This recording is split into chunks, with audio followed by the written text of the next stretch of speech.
A través de RCR presentamos Radar Económico. Gracias a el Instituto Peruano de Economía, IPE.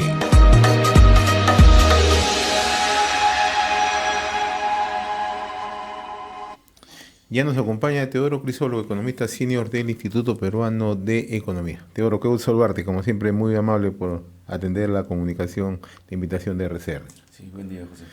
Vamos a abordar el tema que está relacionado al empleo, pero a nivel de regiones, ¿no? ¿Qué cifras se muestran en estos momentos, no? ¿Hay caída en la producción? ¿Hay caída en lo que concierne a generación de empleo formal?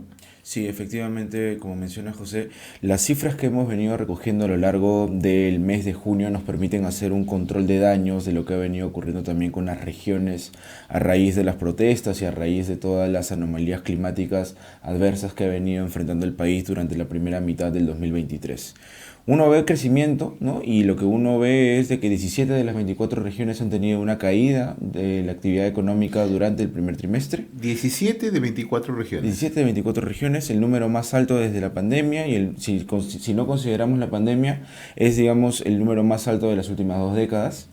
Y 7 de esas regiones que están en negativo lo han hecho por segunda vez consecutiva, lo cual básicamente representa una recesión, ¿no? 7 regiones entonces han entrado en una recesión técnica al acumular 2 trimestres de caídas consecutivas, ¿no? Y digamos, este panorama, estos resultados traen consecuencias adversas, porque sin crecimiento económico son muy pocas las oportunidades laborales, las oportunidades de trabajo que se le generan a las familias, ¿no? Y si es que se generan algunas, son, digamos, principalmente aquellas que que ofrecen condiciones laborales bastante precarias, ¿no? Principalmente condiciones de subempleo, condiciones laborales en la informalidad.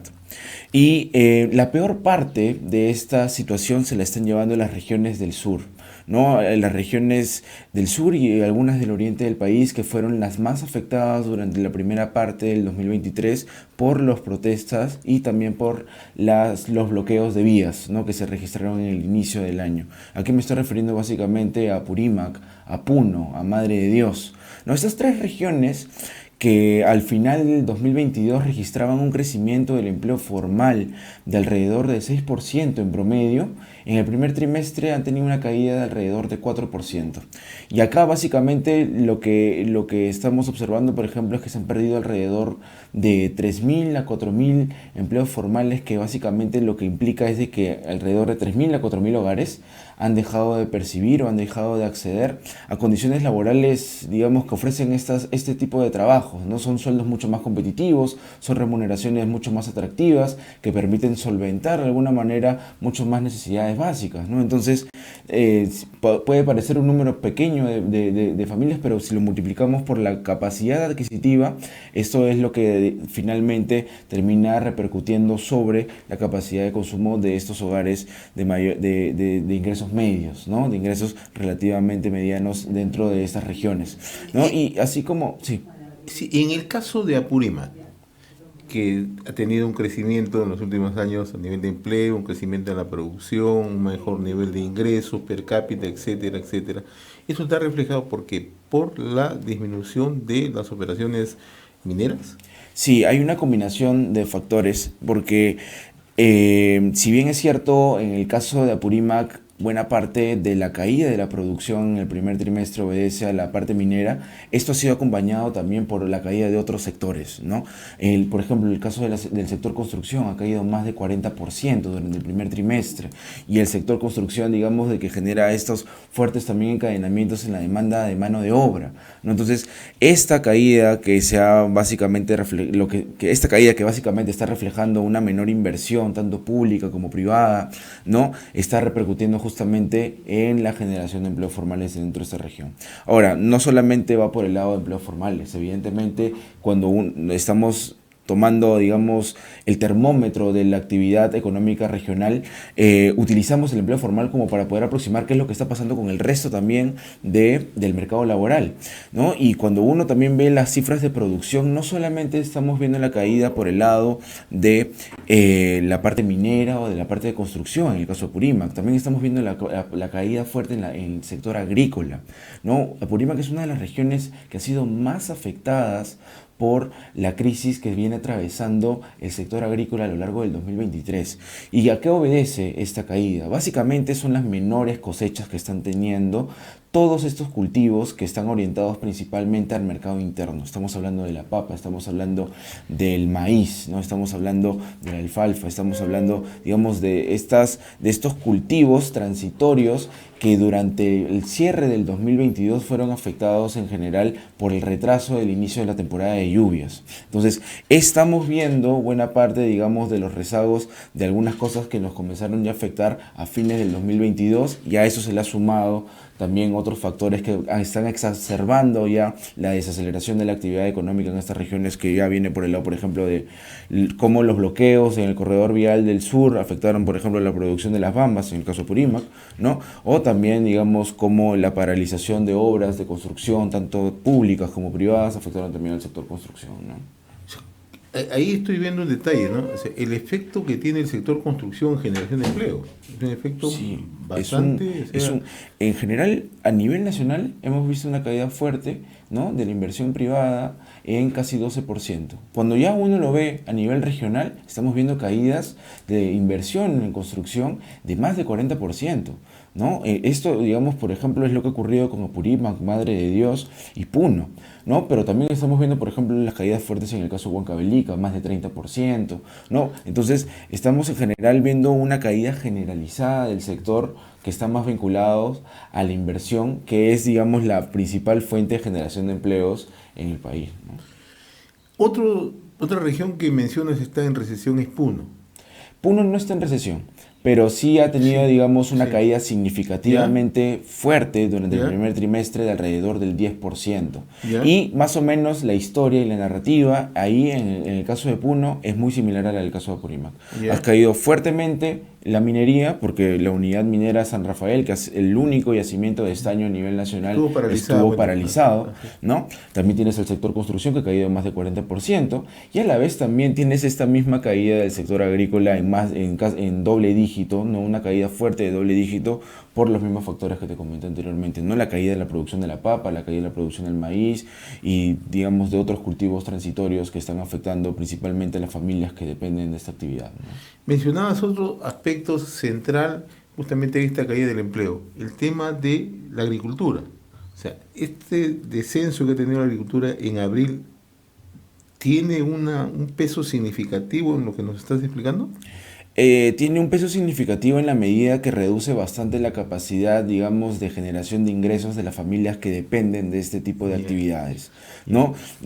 Normalmente, ¿de qué dependen los ingresos de estas familias?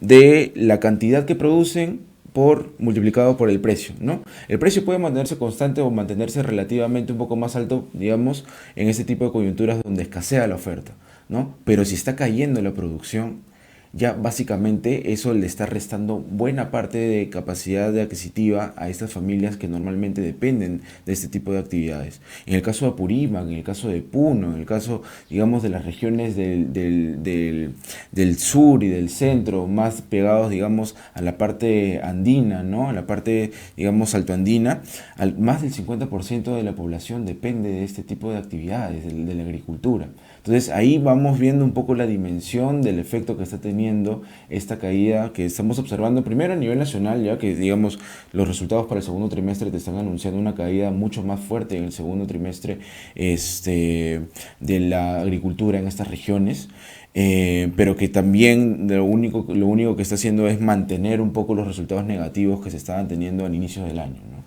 Lo que acaba de señalar en la parte final es interesante, ¿no? Porque grafica la realidad, cómo se presenta el sector de agricultura. O sea, tenemos heladas, tenemos sequías pronunciadas. O sea, no es un escenario optimista en cuanto a generación de empleo para esa parte del país.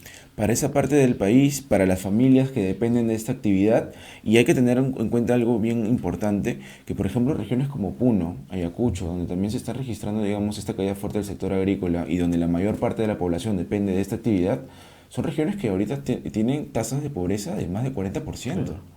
Son tasas, digamos, que se han venido incrementando constantemente desde antes digamos, desde a raíz de la pandemia y que no, la coyuntura actual no muestra algún indicio favorable a que se vaya a poder revertir esa tendencia en el corto plazo, por lo menos, ¿no?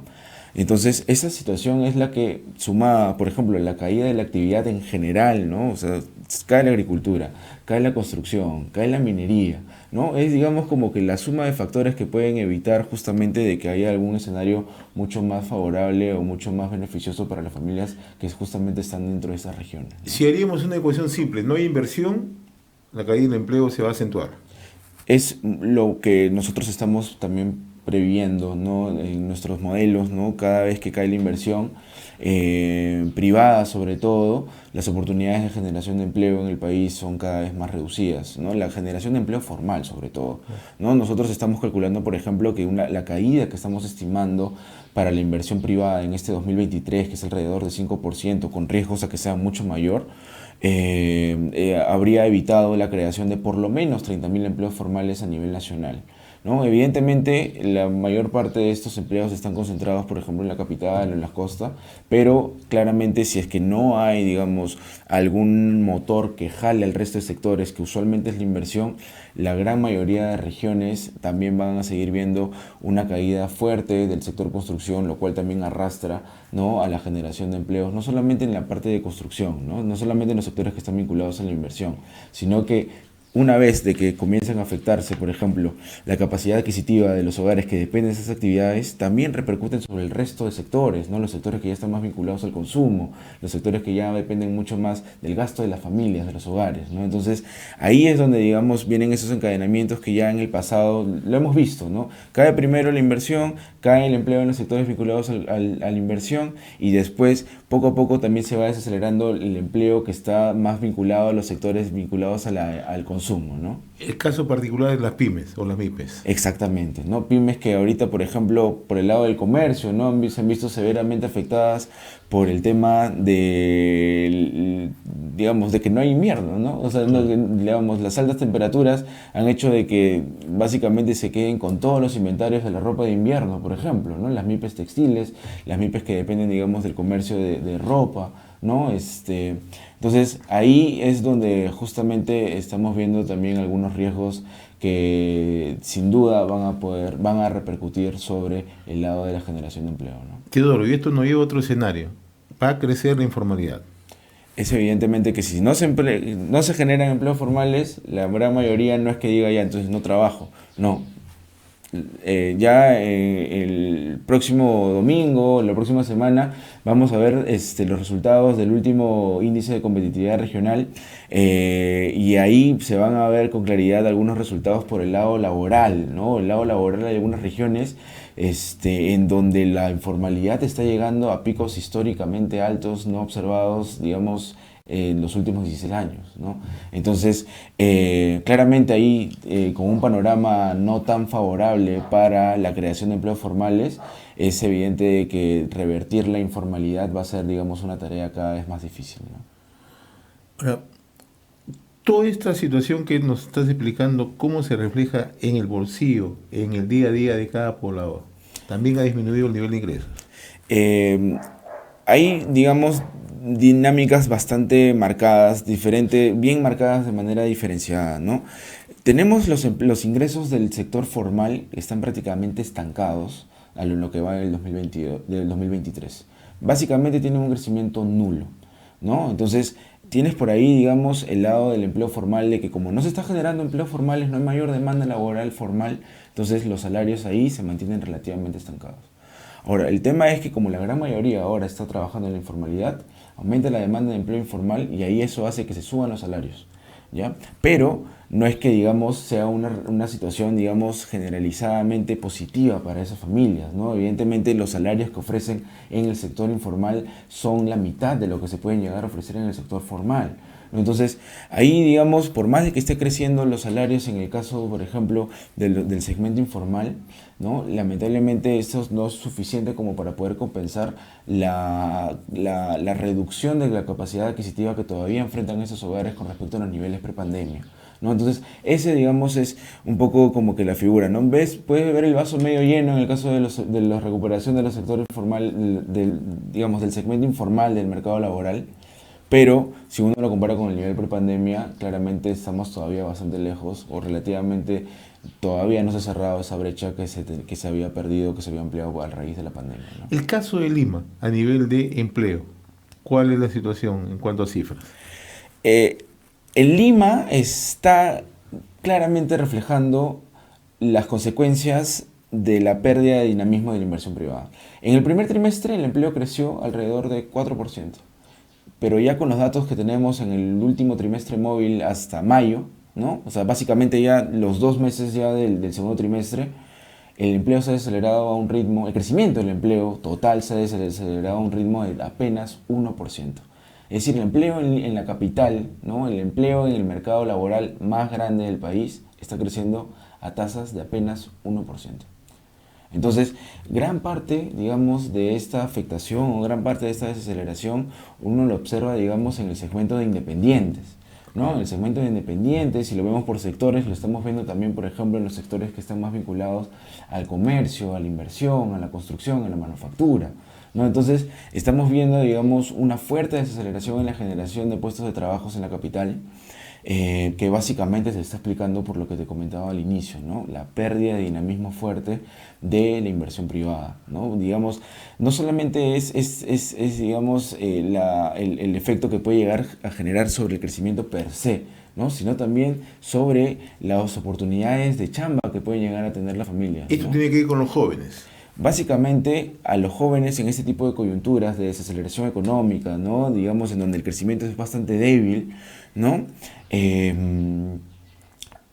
Tienen muchísimo más dificultades para poder acceder al mercado laboral. Sobre todo los jóvenes que recién acaban, por ejemplo, en los estudios superiores o que recién acaban el colegio, ¿no? Que directamente tienen que pasar. El empleo part-time, por tiempo. Exactamente. Es cada vez más difícil de que puedan acceder a este tipo de trabajos. Y hay que recordar de que Lima es una de estas 7 regiones que está en recesión técnica, ¿no? Es una de las 7 regiones, digamos, que ya acumula 2 trimestres consecutivos en terreno negativo y que según nuestros estimados, ¿no? En el IPE habría continuado también creciendo, digamos, a tasas negativas en el inicio del segundo trimestre, ¿no? Entonces, es ahí, digamos, donde ya básicamente estamos observando ya las razones detrás de esta fuerte desaceleración que estamos viendo en el empleo, ¿no? Que de alguna manera también te da indicios, ¿no? De por dónde está viendo un poco, por dónde está viniendo un poco la desaceleración de la actividad económica en esta parte del país, ¿no? Prepandemia no estamos en el mejor de los mundos, pero un poco para compararlo. Prepandemia frente a la situación actual. En niveles de empleo. En niveles de empleo. En niveles de empleo, en el caso formal lo venimos superando, en el caso informal también. O sea, todo eso lo venimos superando. El problema es de que ya cuando estamos viendo la comparación con respecto al 2022, es donde estamos viendo de que la economía, tanto a nivel de producción como a nivel de empleo, está perdiendo bastante dinamismo, ¿no? Todo el impulso fuerte que tuviste en el 2021 y buena parte del 2022, ya lo estás comenzando a perder. Entonces ese es el problema y esa es en realidad un poco la dinámica que podría llegar a afectar la recuperación en lo que resta del año, ¿no?